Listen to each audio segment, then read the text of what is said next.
현진건의 운수 좋은 날. 새침하게 흐린 품이 눈이 올 듯 하더니 눈은 아니 오고 얼다가 만 비가 추적추적 내리는 날이었다.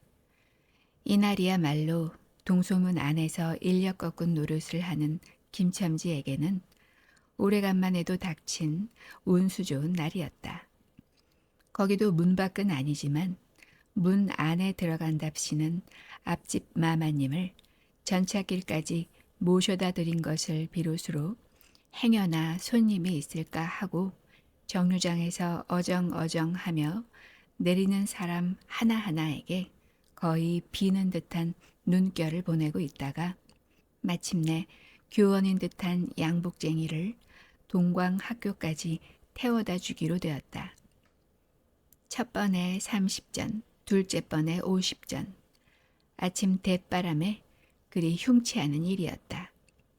그야말로 재수가 온붙어서 근 열흘 동안 돈 구경도 못한 김첨지는 10전짜리 백동화 서푼 또는 5푼이 찰깍하고 손바닥에 떨어질 때 거의 눈물을 흘릴 만큼 기뻤었다.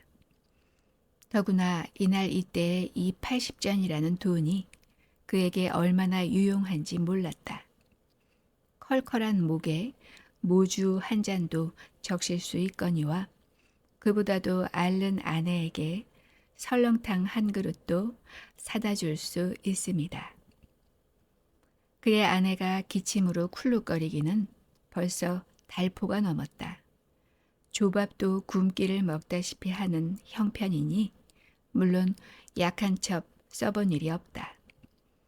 구태여 쓰려면 못 쓸 바도 아니로되 그는 병이란 놈에게 약을 주어 보내면 재미를 붙여서 자꾸 온다는 자기의 신조에 어디까지 충실하였다. 따라서 의사에게 보인 적이 없으니 무슨 병인지는 알 수 없으되 반드시 누워가지고 일어나기는 새로 모로도 못 눕는 걸 보면 중증은 중증인 듯. 병이 이래도록 심해지기는 열흘 전에 조밥을 먹고 체한 때문이다.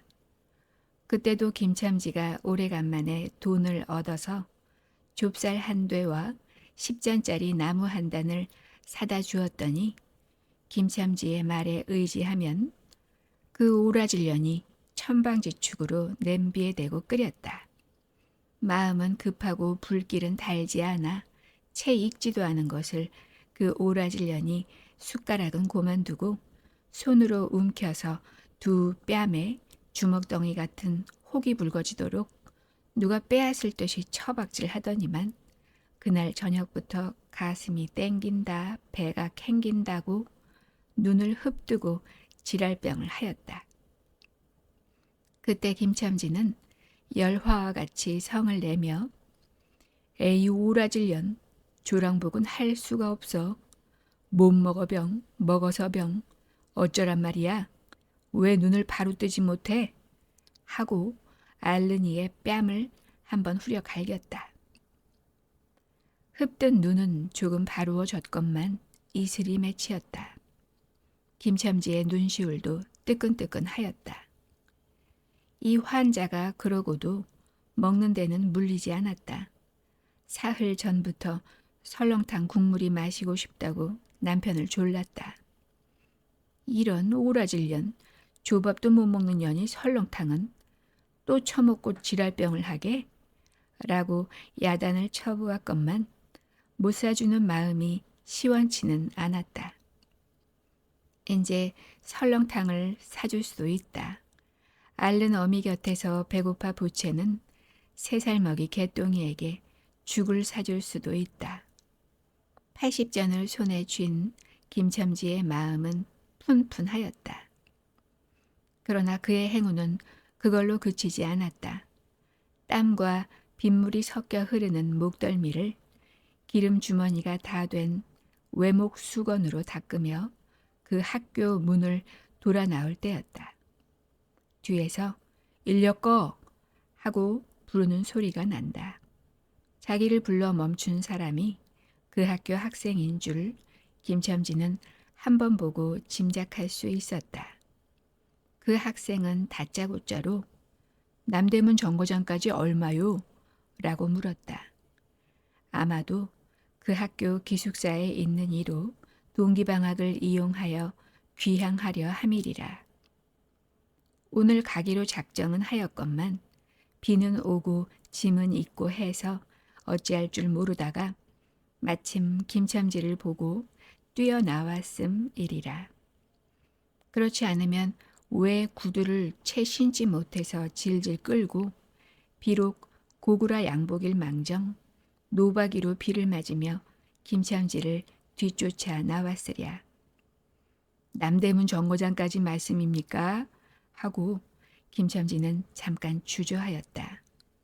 그는 이 우중에 우장도 없이 그 먼 곳을 철벅거리고 가기가 싫었음일까? 처음 것 둘째 것으로 고만 만족하였음일까? 아니다. 결코 아니다. 이상하게도 꼬리를 맞물고 덤비는 이 행운 앞에 조금 겁이 났습니다. 그리고 집을 나올 때 아내의 부탁이 마음이 캥기었다. 앞집 마마님한테서 부르러 왔을 때 병이는 그 뼈만 남은 얼굴에 유일의 샘물 같은 유달리 크고 움푹한 눈에 애걸하는 빛을 띄우며 오늘은 나가지 말아요. 제발 덕분에 집에 붙어 있어요. 내가 이렇게 아픈데 라고 모기 소리같이 중얼거리고 숨을 걸그렁걸그렁 하였다.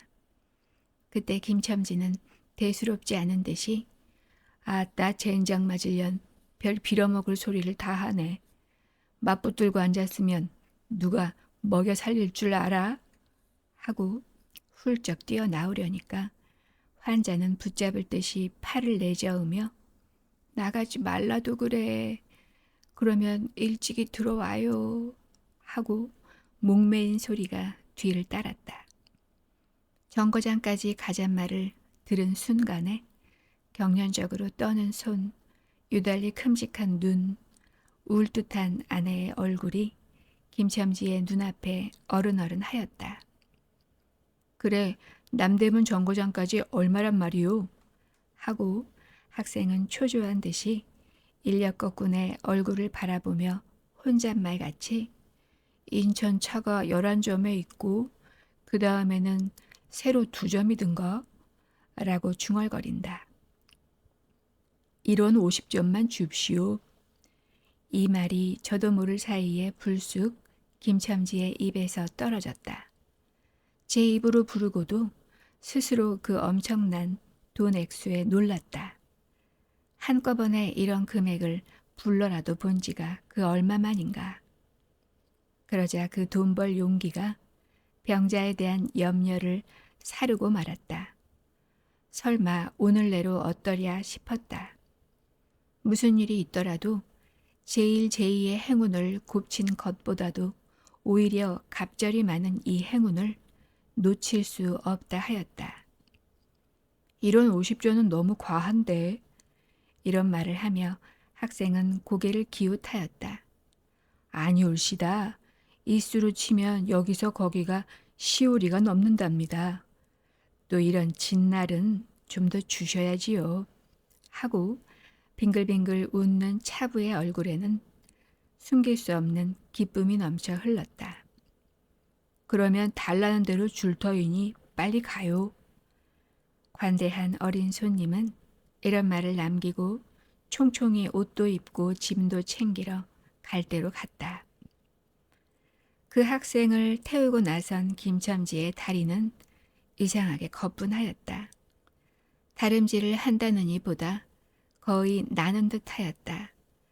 바퀴도 어떻게 속히 도는지 구른다느니 보다 마치 얼음을 지쳐나가는 스케이트 모양으로 미끄러져 가는 듯하였다.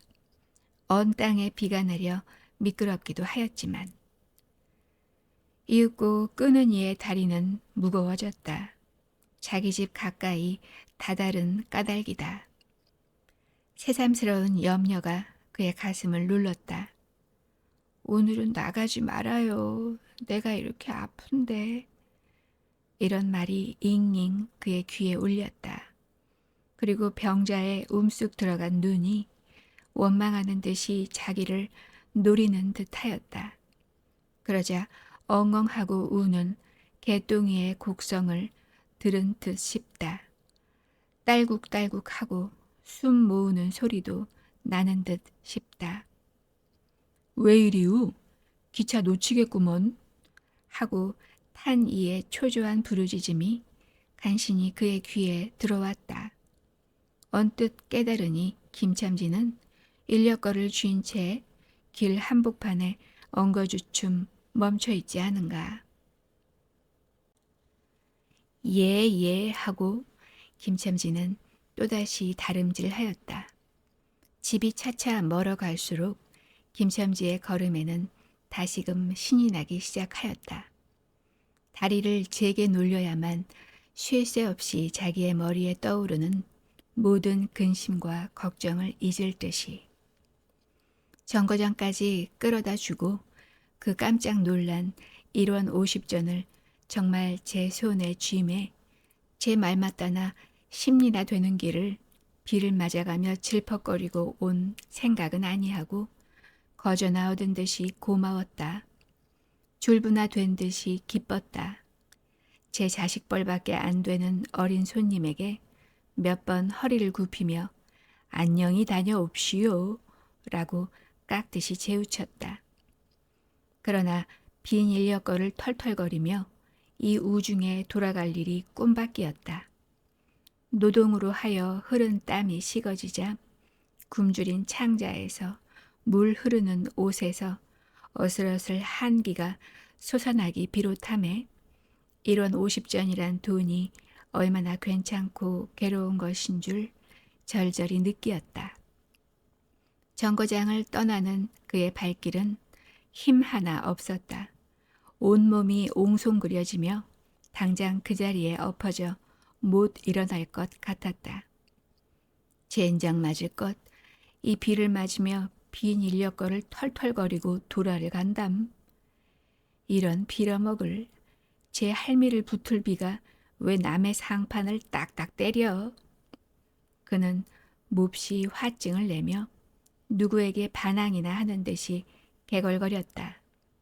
그럴 즈음에 그의 머리엔 또 새로운 광명이 비쳤나니 그것은 이러고 갈 게 아니라 이 근처를 빙빙 돌며 차 오기를 기다리면 또 손님을 태우게 될는지도 몰라라는 생각이었다.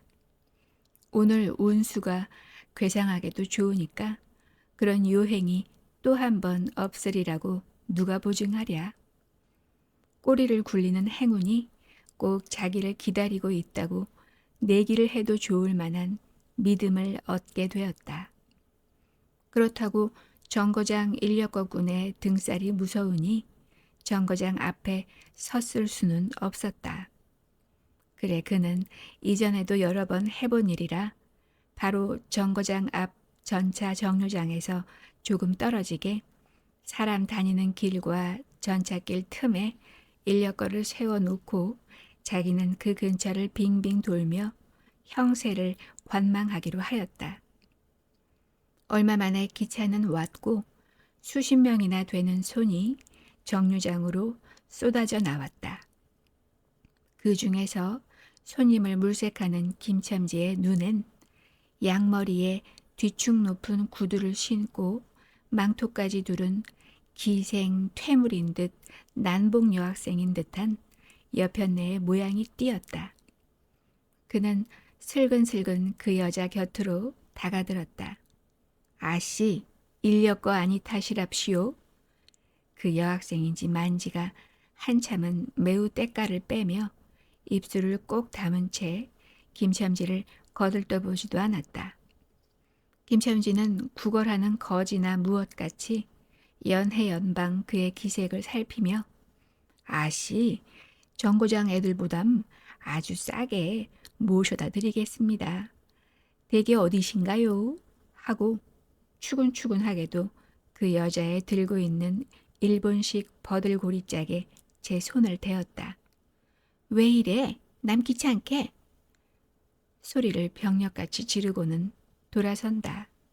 김첨지는 어랍시오 하고 물러섰다. 전차는 왔다. 김첨지는 원망스럽게 전차 타는 일을 노리고 있었다. 그러나 그의 예감은 틀리지 않았다. 전차가 빡빡하게 사람을 싣고 움직이기 시작하였을 때 타고 남은 손 하나가 있었다. 굉장하게 큰 가방을 들고 있는 걸 보면 아마 붐비는 차 안에 짐이 크다 하여 차장에게 밀려 내려온 눈치였다. 김첨지는 대어 섰다. 인력거를 타시랍시오. 한동안 값으로 승강이를 하다가 60전에 인사동까지 태워다 주기로 하였다.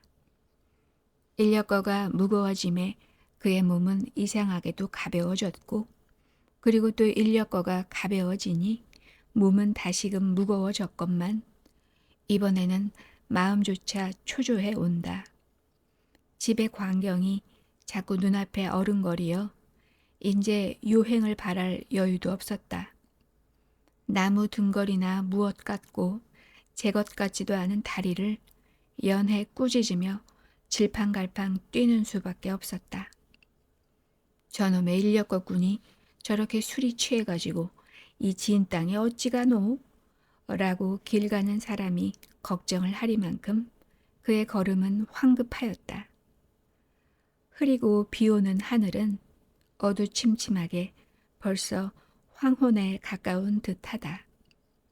창경원 앞까지 다다라서야 그는 턱에 닿은 숨을 돌리고 걸음도 늦추잡았다. 한 걸음 두 걸음 집이 가까워 갈수록 그의 마음조차 괴상하게 누그러웠다. 그런데 이 누그러움은 안심해서 오는 게 아니요. 자기를 덮친 무서운 불행을 빈틈없이 알게 될 때가 박두한 것을 두리는 마음에서 오는 것이다. 그는 불행에 다닥치기 전 시간을 얼마쯤이라도 느리려고 버르적거렸다. 기적에 가까운 벌이를 하였다는 기쁨을 할 수 있으면 오래 지니고 싶었다. 그는 두리번 사면을 살피었다. 그 모양은 마치 자기 집 곧 불행을 향하고 달아가는 제 다리를 제 힘으로는 도저히 어찌할 수 없으니 누구든지 나를 좀 잡아다고 구해다고 하는 듯 하였다. 그럴 즈음에 마침 길가 선술집에서 그의 친구 치삼이가 나온다.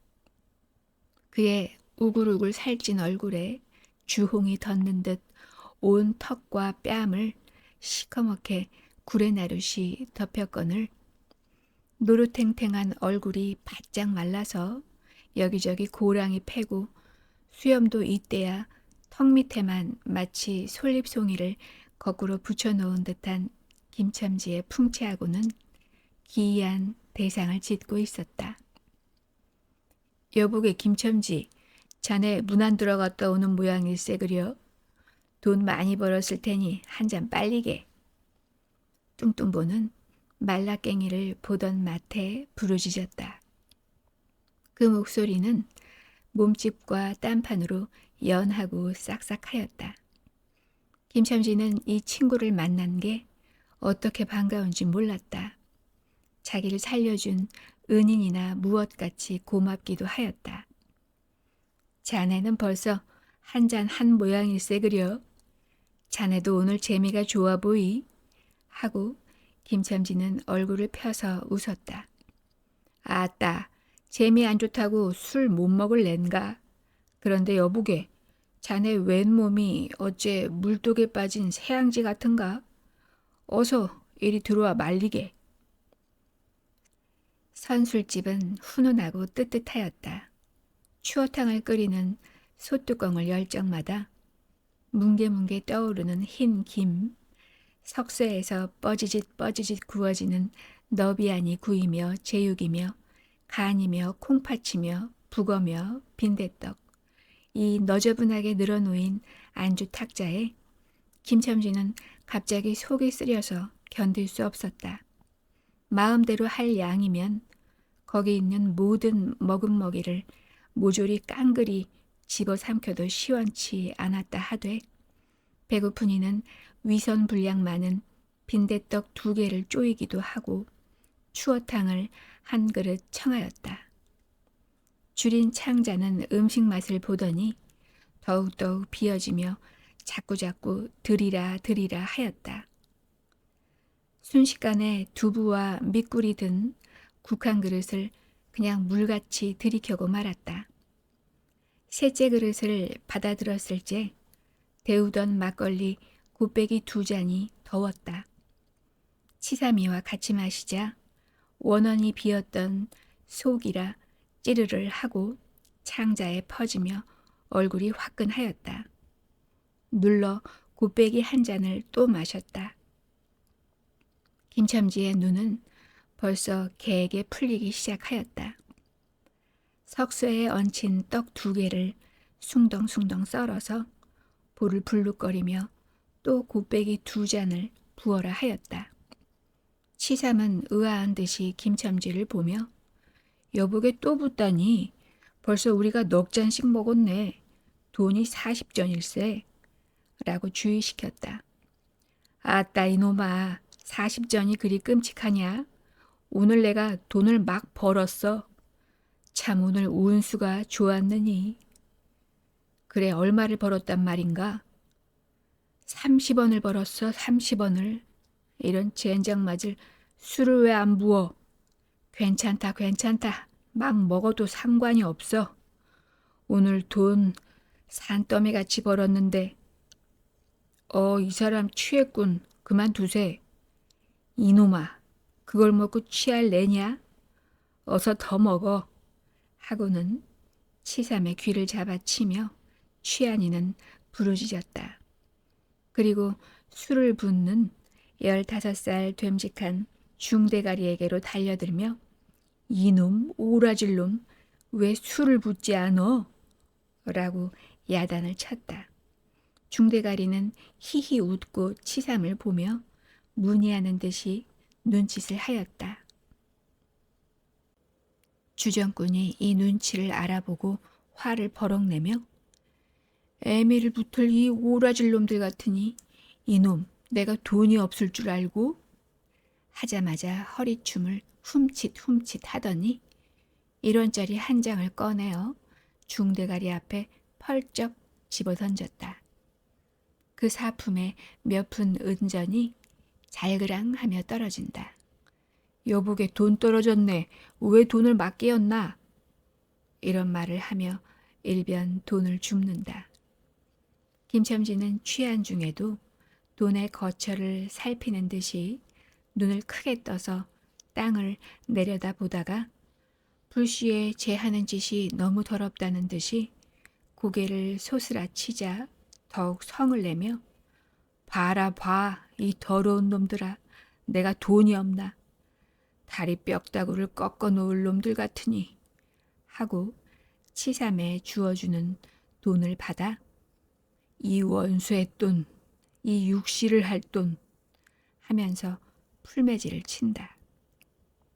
벽에 맞아 떨어진 돈은 다시 술 끓이는 양푼에 떨어지며 정당한 매를 맞는다는 듯이 쨍 하고 울었다.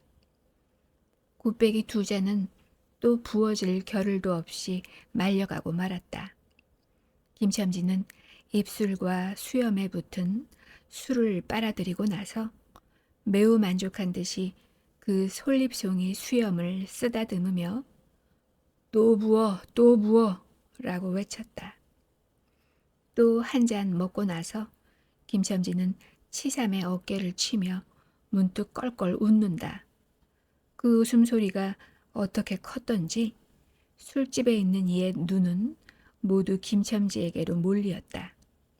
웃는 이는 더욱 웃으며 여보게 치삼이 내 우스운 이야기 하나 할까? 오늘 손을 태고 정거장에 가지 않았겠나? 그래서 갔다가 그저 오기가 안 됐대 그려?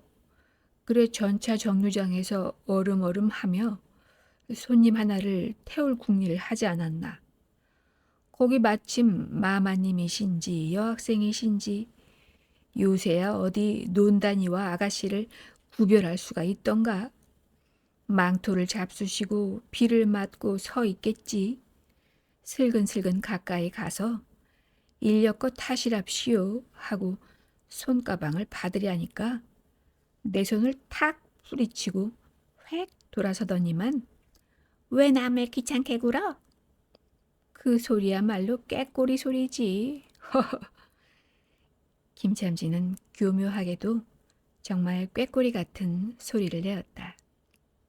모든 사람은 일시에 웃었다. 빌어먹을 깍쟁이 같은 년, 누가 저를 어쩌나? 왜 남을 귀찮게 굴어? 어이구 소리가 처신도 없지. 웃음소리들은 높아졌다. 그러나 그 웃음소리들이 사라도지기 전에 김첨지는 훌쩍훌쩍 울기 시작하였다. 치삼은 어이없이 주정뱅이를 바라보며 금방 웃고 지랄을 하더니 우는 건 또 무슨 일인가? 김첨지는 연해 코를 들이마시며 우리 마누라가 죽었다네. 뭐? 마누라가 죽다니 언제? 이놈아 언제는 오늘이지. 얘끼 미친놈 거짓말 마라. 거짓말은 왜? 참말로 죽었어. 참말로. 마누라 시체를 집에 뻗을쳐놓고 내가 술을 먹다니 내가 죽일 놈이야. 죽일 놈이야. 하고 김첨지는 엉엉 소리를 내어 운다. 치삼은 흥이 조금 깨어지는 얼굴로 원 이 사람이 참말을 하나 거짓말을 하나 그러면 집으로 가세 가 하고 우는 이의 팔을 잡아당기었다. 치삼의 끄는 손을 뿌리치더니 김첨지는 눈물이 글썽글썽한 눈으로 싱글에 웃는다. 죽기는 누가 죽어? 하고 득이가 양양. 죽기는 왜 죽어? 생떼같이 살아만 있단다. 그 오라질 년이 밥을 죽이지. 이제 나한테 속았다. 하고 어린애 모양으로 손뼉을 치며 웃는다. 이 사람이 정말 미쳤단 말인가? 나도 아주머니가 앓는단 말은 들었는데 하고 치삼이도 어느 불안을 느끼는 듯이 김첨지에게 또 돌아가라고 권하였다. 안 죽었어. 안 죽었대도 그래. 김첨지는 화증을 내며 확신 있게 소리를 질렀으되 그 소리엔 안 죽은 것을 믿으려고 애쓰는 가락이 있었다. 기어이 1원어치를 채워서 곱빼기 한 잔씩 더 먹고 나왔다. 구준비는 의연히 추적추적 내린다. 김첨지는 취중에도 설렁탕을 사가지고 집에 다다랐다. 집이라 해도 물론 새 집이요. 또 집 전체를 세든 게 아니라 안과 뚝 떨어진 행랑방 한 간을 빌려든 것인데 물을 길어대고 한 달에 1원씩 내는 터이다. 만일 김첨지가 주기를 띄지 않았던들 한 발을 대문에 들여놓았을 때 그곳을 지배하는 무시무시한 정적, 폭풍우가 지나간 뒤에 바다 같은 정적이 다리가 떨렸으리라. 쿨룩거리는 기침 소리도 들을 수 없다. 그르렁거리는 숨소리조차 들을 수 없다. 다만 이 무덤 같은 침묵을 깨뜨린다는 이보다 한층 더 침묵을 깊게 하고 불길하게 하는 빡빡하는 그윽한 소리, 어린애의 젖바는 소리가 날 뿐이다. 만일 청각이 예민한 이 같으면 그 빡빡 소리는 빨 따름이요 꿀떡꿀떡하고 젖 넘어가는 소리가 없으니 빈 젖을 빤다는 것도 짐작할는지 모르리라. 혹은 김첨지도 이 불길한 침묵을 짐작했는지도 모른다. 그렇지 않으면 대문에 들어서자마자 전에 없이 이 난장 맞을 년, 남편이 들어오는데 나와보지도 않아? 이 오라질 년, 이라고 고함을 친 게 수상하다. 이 고함이야말로 제 몸을 엄습해오는 무시무시한 증을 쫓아버리려는 허장성세인 까닭이다. 하여간 김첨지는 방문을 왈칵 열었다.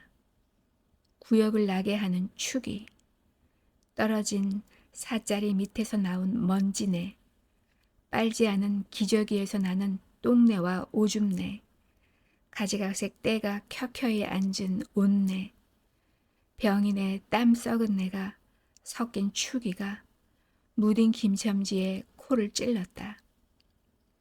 방 안에 들어서며 설렁탕을 한 구석에 놓을 사이도 없이 주정꾼은 목청을 있는 대로 다 내어 호통을 쳤다. 이런 오라질년, 주야장천 누워만 있으면 제일이야. 남편이 와도 일어나지를 못해. 라는 소리와 함께 발길로 누운 이의 다리를 몹시 찼다.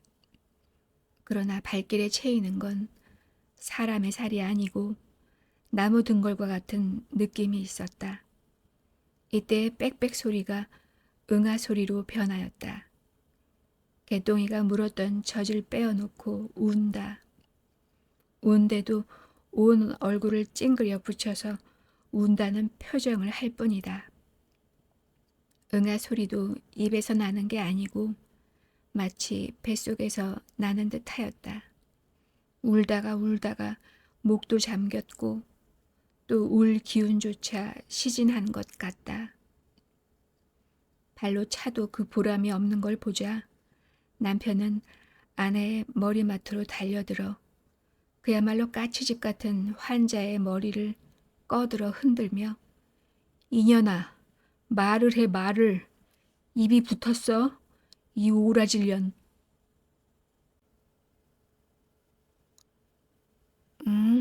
이것 봐. 아무 말이 없네. 이년아, 죽었단 말이냐? 왜 말이 없어? 또 대답이 없네. 정말 죽었나 보이. 이러다가 누운 이의 흰 창을 덮은 위로 치뜬 눈을 알아보자마자 이 눈깔, 왜 나를 바라보지 못하고 천장만 보느냐, 하는 말 끝엔 목이 메었다. 그러자 산 사람의 눈에서 떨어진 달개똥 같은 눈물이 죽은 이의 뻣뻣한 얼굴을 어릉어릉 적시었다. 문득 김첨지는 미친 듯이 제 얼굴을 죽은 이의 얼굴에 한 대 비비대며 중얼거렸다. 설렁탕을 사다 놓았는데 왜 먹지를 못하니?